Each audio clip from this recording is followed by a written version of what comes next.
Today is February 2nd. 2 days from now is the anniversary of the date when my whole life changed. I was sleeping at home with my sister and my father, my baby brother, and my father's girlfriend were all in the house. And we were woken up in the middle of the night because the house was on fire. Within a couple of hours, I knew that they were dead. My father and my brother, who wasn't yet 3, who was 2.5 years old. It really did change my life forever in a lot of ways, and I won't go into those, but it set off what for me has been a series of adult experiences of life as working through grief, as a young adult and then as adult.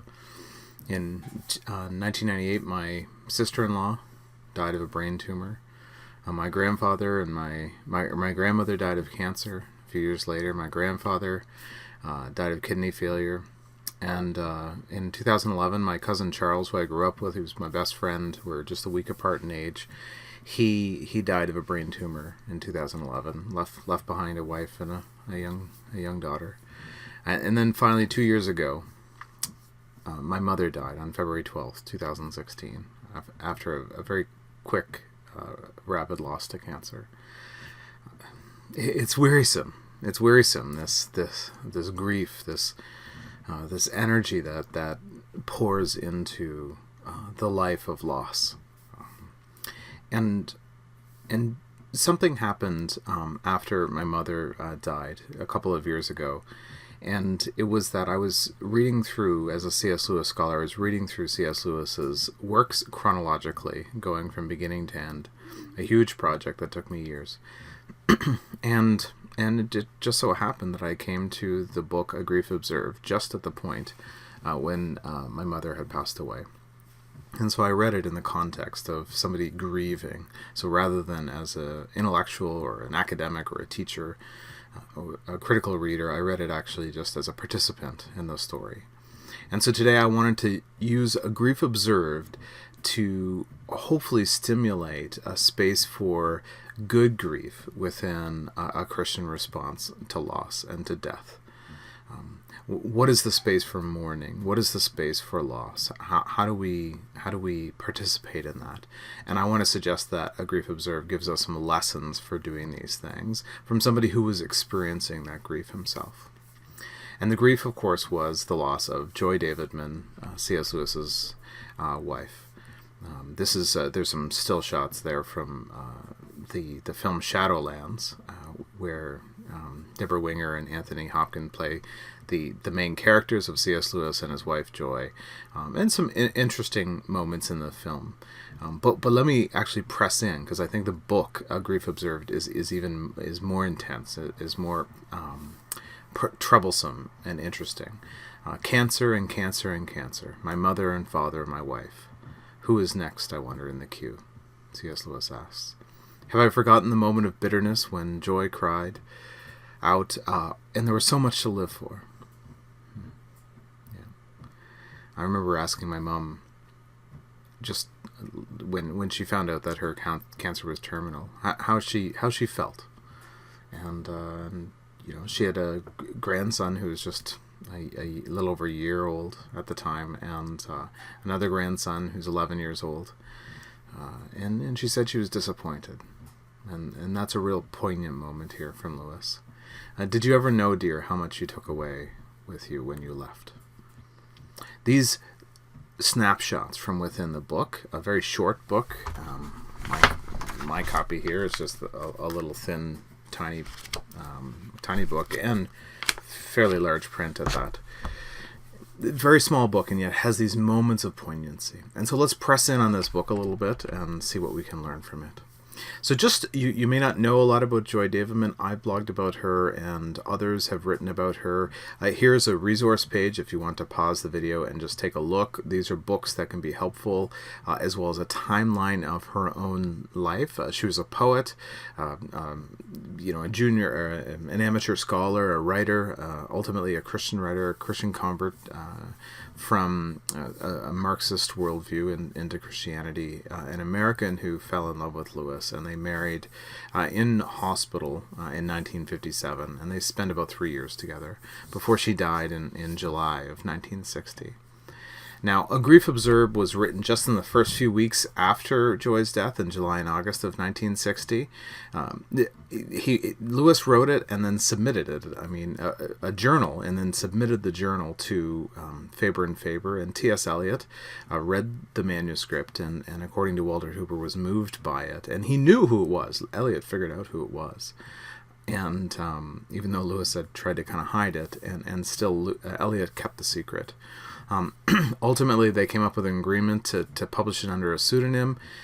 It was published in 1960 or 61, I guess it was 1961, under the pseudonym N.W. Clerk. And N.W. just stands for not welk, which is an Anglo-Saxon word meaning like no one, or we don't know who, or I don't know whom. And it's sort of like the John Doe or the John Hancock approach. We actually have a sports caster here who's a John Hancock, but a name that's generic as John Smith would be. I think that's what clerk is meant to grab. Smith is sort of the equivalent of clerk. And it was originally written in 4 notebooks, according to Lewis, and inside the text he says this, and when he finished the notebook, he knew he would be finished the journal. The Bodleian doesn't have those. Maybe they exist, I don't know, but there's a loose-leaf copy at the Bodleian Library in Oxford, and Lewis originally submitted the text under the name Dimidius, and Dimidius would mean have, or halves, or haft. And so this might be the idea of somebody who's cut in half, or a marriage that's cut in two, or somebody who's divided against himself, or somebody who's in the midst of division. So those are some of the images. Maybe you can tell me. I haven't found anybody else who's used this as a pseudonym, although some graphic novelists and stuff have used it as a name since this book was published. Okay, so this book went out into the world, and it really is a passionate and moving journal. He needed to kind of emote on the page. He screams on the page at times. He's angry with God at times. He pounds on the door of God's intellect at various points. But it's an intellectual exploration, and so it may not be for everybody. It's not meant to be for everybody. It was his way of doing. He wanted to know what it meant to be a believer in this world, and so he used his pen to work out that idea, as he did throughout most of his life. Most of his books have an autobiographical tinge to them. It's also the book where he takes 2 earlier ones, The Problem of Pain at the beginning of his career in the late 1930s, just at the outside of World War II, very intellectual kind of argument for Christian faith and a certain view of Christian discipleship in the face of the question of suffering. And then The Four Loves, a book about, it first started as a lecture series in 58, and then a book about love in 59 or 60, where he lays out a Christian understanding of different kinds of love: romantic, friendship, family, and then agape or charity love. And so this book, A Grief Observed, completes those two by personalizing and driving the questions they have into the fabric of real life. And so even though this is a very individual book, it's very much his own exploration, even though it's a smart book, an intellectual book as you read it, I think it still can be helpful and give us lessons on what we can learn from Lewis in our own grief. And so let's begin. Let's look at them. First, grief happens to our bodies. Now, this may sound like a really unusual statement. Grief happens to our souls. Grief happens to our minds, right? What do we mean grief happens to our bodies? And I don't want to make those distinctions, but we forget, I think, that grief is a physiological reality. Lewis actually begins the book, "No one ever told me that grief felt so like fear. I'm not afraid, but the sensation is one of being afraid. The same fluttering in the stomach, the restlessness, the yawning. I keep on swallowing. I'm like a man mildly drunk or knocked out. There's an invisible blanket between the world and me. I can't take in what anybody says, or maybe I don't want to take it in. It's so uninteresting. Yet I want others about me. I dread the moments when the house is empty. If only they would just talk to one another and not to me." I mean, this is an incarnational, embodied experience. I keep on swallowing. Grief is something that happens to the body. And for a while, when there's a loss, we can't even Like going to a counselor or something wouldn't help. We can't talk about it. It doesn't work that way. Or maybe all we want to do is talk about it. In my own experience, experiencing grief in a lot of different ways over the years. Most recently with my mother, I didn't realize how profound that experience would be. For a week or so after her death, when we finally came back to where we live from her place, I read. Lewis says that reading is no tonic for him at this point, but I read. I was able to read, and I didn't even just read good stuff. I just read whatever was nearby, and I read as much as I wanted, and I didn't do very much work, and I think that's good. But other things happened. I lost time. I forgot things. I'm part of a teaching team at university. I missed an entire assignment that the other teachers marked without me knowing. I just didn't know it happened. I missed it entirely. I'm missing full spaces from my mind of the year 2016. It's just gone. I never had depression. I was never sad in a way that was overwhelming. I just was overwhelmed. I was physically ill for a number of parts of 2016 and 2017. And of course, often I never told anybody. I just walked around. And it wasn't until last summer, about a year and a half after she died, that I realized that I was starting to clear up. That I was seeing the world around me in a much more distinct way. I could see colors differently. I could taste things differently. The people around me were resonating in a different way, and I didn't realize that everything had been in a cloud up to that. It's like when you're sick and you have this cold that you can't kick, and just every day you wake up the same, but a few weeks later there's a day that you wake up and you breathe well, and you didn't notice when the cold went away. And so that's how it was for me. It'll be different for you. For some of you, you will run obsessively, or clean until your fingers hurt, or you just walk and walk and walk, or you sit and you eat and eat and eat, or some people will just need to be with people, and other people will need to find themselves alone. But it happens to our bodies, and we need to, I think, embrace that. Because lesson number 2, grief is actually a consequence of a gift. And it's the gift of otherness. And I'm not going to go into the gift of people as people like love. I hope you know what that is without me having to explain it, or Lewis. It's presumed that we're grieving because we've lost whom we've loved. And we've wanted to be with the person that we've loved, and now they're gone. They're gone from our lives. But there's another angle that Lewis has in the text of what that love is. There's a lot about love in this text, and I encourage you to read A Grief Observed, and then think through and read the Four Loves book, and then read Grief Observed, and read them together as a companion to one another. But look at this, the most precious gift that marriage gave me. He fell in love late in life. He was swept off his feet by this woman. He was challenged intellectually. They had an amazing fun. They made love a lot. They physically enjoyed each other. There was so much to love. He gained stepsons. There was just so much love. And yet he says that the greatest gift was the constant impact of something very close and intimate, yet all the time unmistakably other, resistant, in a word, real. Right? And so joy for him, she'll be H in the text, joy for him is a kind of otherness, right? There's intellectual challenges, intellectual otherness, which is captured pretty well in the Shadowlands film, where Lewis says at one time, I think in a lecture, he says, the pain now is part of the happiness then. That's the deal. Thinking of heaven, that the suffering that is a part of our life now moves in a trajectory towards heaven. It builds part of who we will be in the new world. And that's interesting in of itself. That's what The Great Divorce, that book, is about. But Joy twists that in the film, and I don't know if that's based on any reality, but Joy twists that in the film, and she says the pain then is part of the happiness now, referring to her death and the loss and the grief that will come.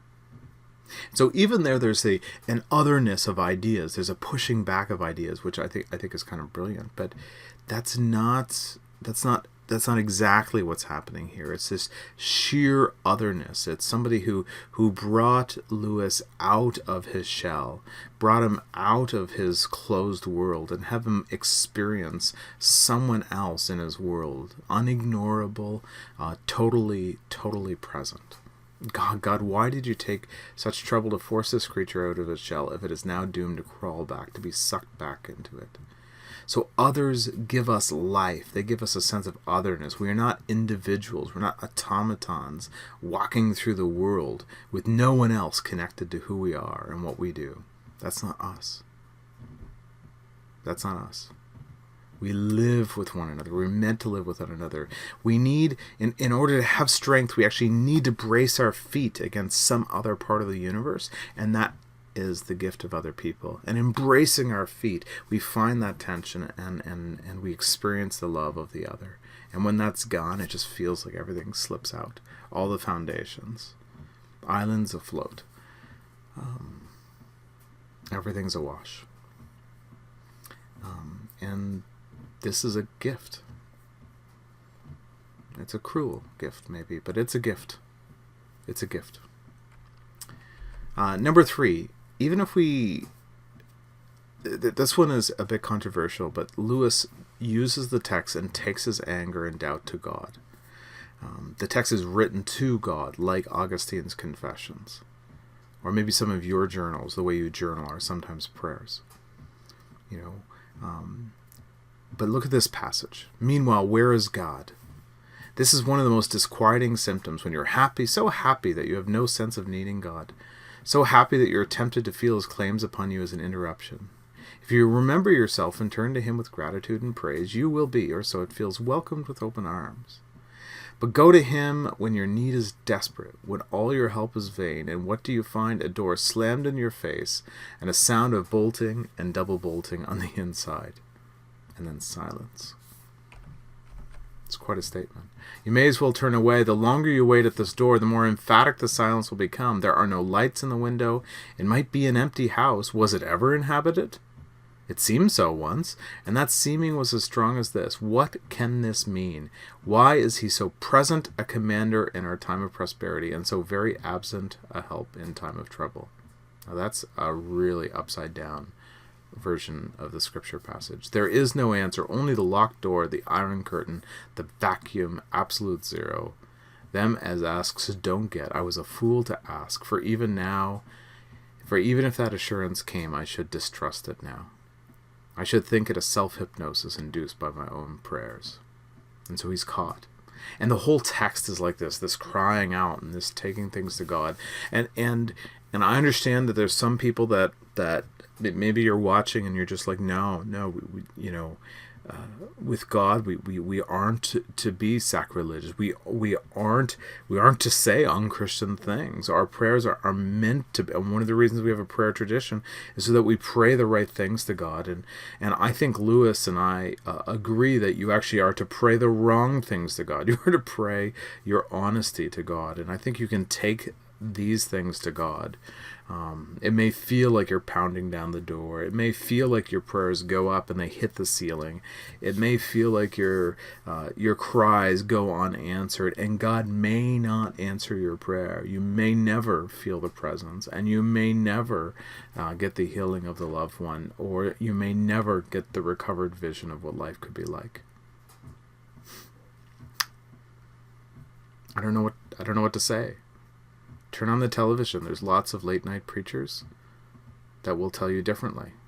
And you can send them your money and they'll send them their book, and you can read that book and you'll learn all the keys to happiness. But if you want scriptural Christian teaching, here we are in the midst of it. This is our life. This is our life. But I think it's a hopeful thing. I mean, you should read the whole book, not just this quote. I think it can be a hopeful thing. But it's frequently misinterpreted. I don't think, lesson number 4, I don't think that doubt and doubt and struggle are not a loss of faith. Madeleine L'Engle, whom I have great respect for, I mean, I love her work. I think she's brilliant. I like her Christian nonfiction, which is really peculiar and interesting, and I would encourage you to read it. But she writes a preface, a really interesting foreword to A Grief Observed, and we'll come back to a better point later. But in this one, she says, Lewis has this sudden deprivation brought about a brief loss of faith. Where is God? Go to him when your need is desperate, when all our help is in vain. And what do you find? A door slammed in your face. Okay, well, fine. I guess like a lot of people have interpreted this, Lewis, as losing faith in the midst of this, but I don't think they understand what faith is exactly when they speak like that, or they're using their terms just too loosely. I mean, faith isn't something we lose like keys, right? Oh, I misplaced them. I'll find them hopefully in a week or two. Right? It's not like trying to locate your Bible when it's Sunday morning to get the Bible there. It's not. Faith is not even like, it's not like losing a child in a crowd. It's not like losing your vision at the end of life. It's not like those things, right? It's something different. I don't think Lewis lost his faith here. I mean, notice what the statement says. The door is locked. It's actually God is actively locking Lewis out as he tries to bang the door of experience in. Right? God is still active throughout the Grief Observed text. Right? And he later said, actually, it's not that much later. This is only just a few paragraphs later. He says, not that I think in much danger of ceasing to believe in God. The real danger is coming to believe such dreadful things about him. The conclusion I dread is not so. There's no God after all, but so. This is what God's really like. Okay? It's interesting, but I don't think it's a defection. I don't think he's misplaced his faith. I don't think it's those things. And I think as long as we kind of view Christianity as like someone who walks upon the ridgepole of a roof and can fall off on either side at any moment with any twist of wind or a slip of the foot or a call by a friend, then faith disappears. And then, oh, well, I'm hurt, I'm injured, but I can get back on the ridgepole. I don't think that's how faith works. I think that's a dim view of faith. I think faith is fuller and more complex, and faith includes our incidental atheism. Faith includes our skepticism. Faith includes those days of agnosticism. Faith includes the things we say out loud that we wish we never said, and the things we keep in our heart that we wish we had said out loud. Faith includes our mourning and our grief and our questions. So, with due respect to Madame L'Engle, I don't think that's what happened with Lewis. And I think if you experience that loss, that jolting of faith, I think actually God is the best partner to walk with you through that recovery. Right? I don't think it's gone. I think it's just part of faith. I think that's what life of faith means, is to have these experiences: doubt, disillusion, anger. Lesson 5. Grief is a space for self. But this is a twofold lesson. We emerge from self. And I think there's two temptations in this lesson. One is to remember your lessons. Don't be prideful. Don't be self-involved. Grief is just kind of languishing in your own image, right? So that's one temptation. The other temptation is to get lost in that grief and never imagine that there needs to be an emergence from self. Okay? So, and this happens for Lewis fairly late in the book. He says, what sort of lover am I to think so much about my own affliction and so much less about Joy's? Even the insane call, come back, is all for my own sake. Right? Like he's saying, come to me, come visit me. He would take a ghost, right? A messenger, an image, a sign. But of course that's his own want, and he never asks if it were possible whether that would be good for her. I want her back as an ingredient in the restoration of my past, and could I have wished for her anything worse? Having got once through death to come back and at some later date have to die all over again? They call Stephen the first martyr. Hasn't Lazarus the raw ordeal? Right? It's quite a phrase. But I begin to see my love for Joy was of much the same quality as my faith in God. right? So there's this self-involvement, and I think there's a space for going into the self in grieving. It is your own experience. Nobody else is experiencing what you're experiencing in that way. But then in order to really know whom we're grieving, we actually have to come out of that, right? These notes have been about myself, about Joy, and about God in that order. The order and proportions are exactly the opposite of what they should be. And here's the principle in Lewis, and it's in all of his works, right? In order for Lewis to truly love Joy, he has to have first given himself up before God, given himself over to God. And then when he's given his grief over to God, and he's given his love over to God, he's given his life over to God, when he's set that aside, when that is no longer his, then the relationship resurrects. The restoration of the past occurs, and not just nostalgically. There's a new creature that is born, and he is then able to experience his memory in a new way, to experience the loss fully, and to experience, which something he doesn't talk a lot about in this book, the hope of reunion. Right? It's not a lot about that in this book.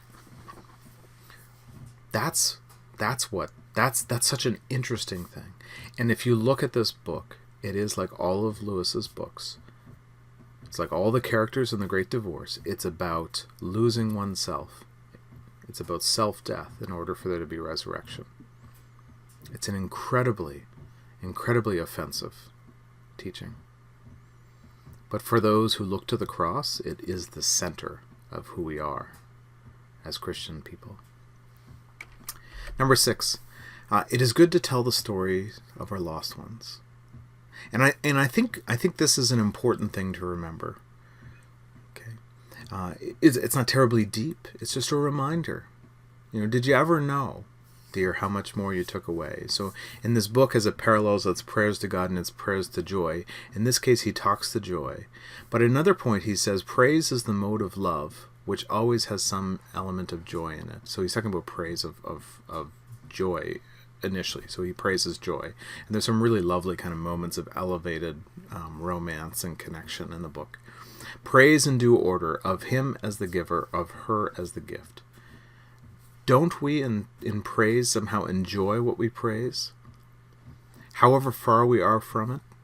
I must do more of this. I have lost the fruition I once had of joy, and I am far, far away in the valley of my unlikeness, from the fruition of which, if his mercies are infinite, I may sometime have of God. But by praising I can still, in some sense, enjoy her, and already in some degree enjoy him. It's better than nothing.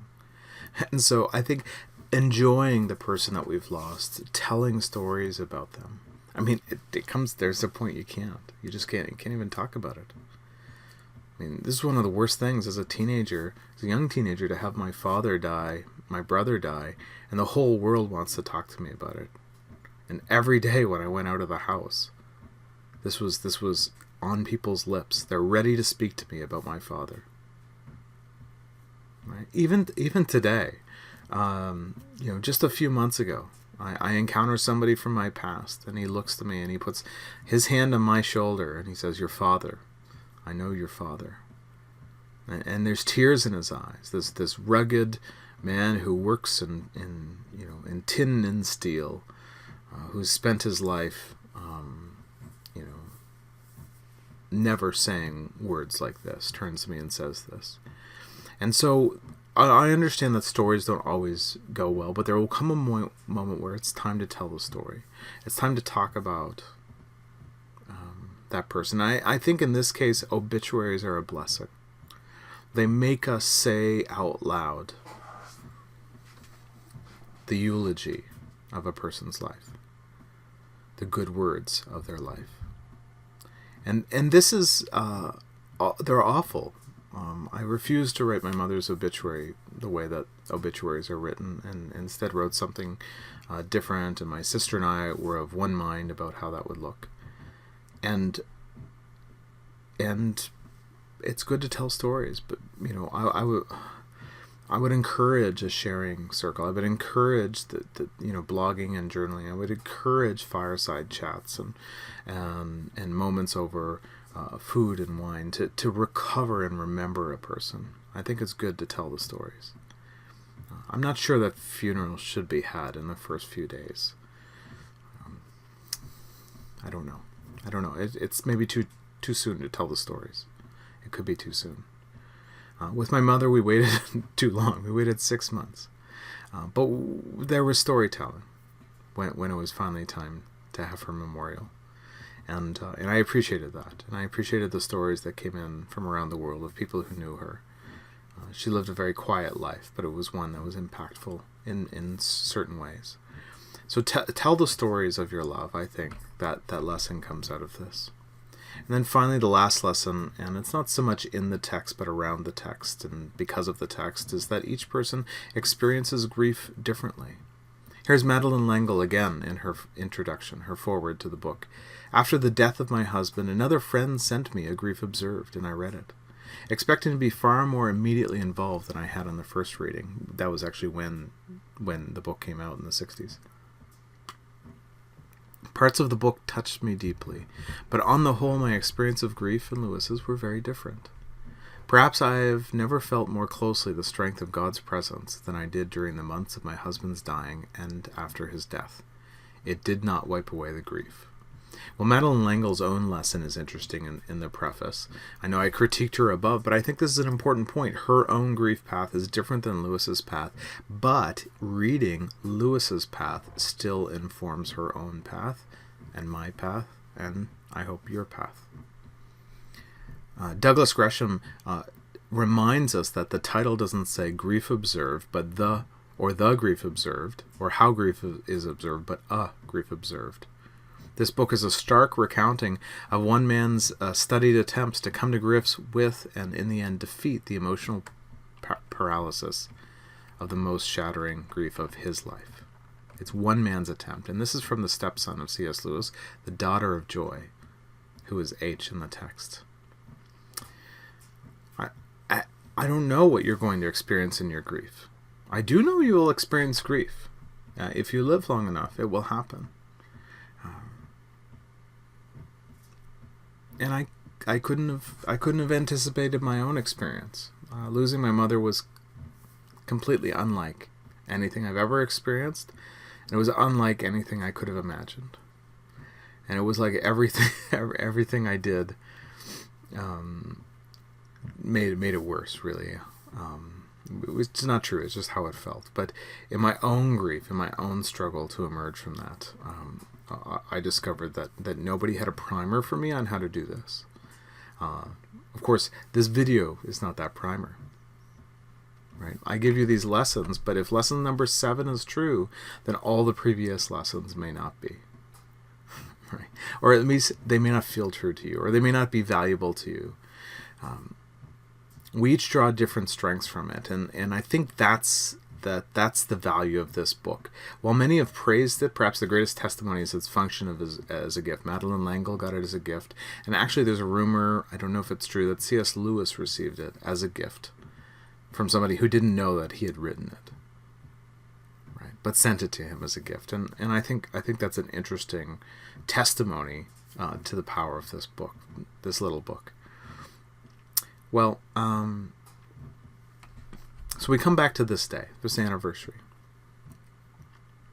It's February 2nd, and in 2 days, I will remember again the loss of my brother, the loss of my father. And then a week later, I'll remember again the loss of my mother. This is who we are. But I don't think we grieve without support, and I don't think we grieve without hope. But I think we have to grieve, if Lewis tells us anything, honestly, in our whole selves, experience all of who we are, with the purpose of being reborn into and from our grief. I don't know if this video can be helpful, if this lecture helps you at all, but this has been a book that was impactful for me in my own journey, and it's one that I think can be impactful for others.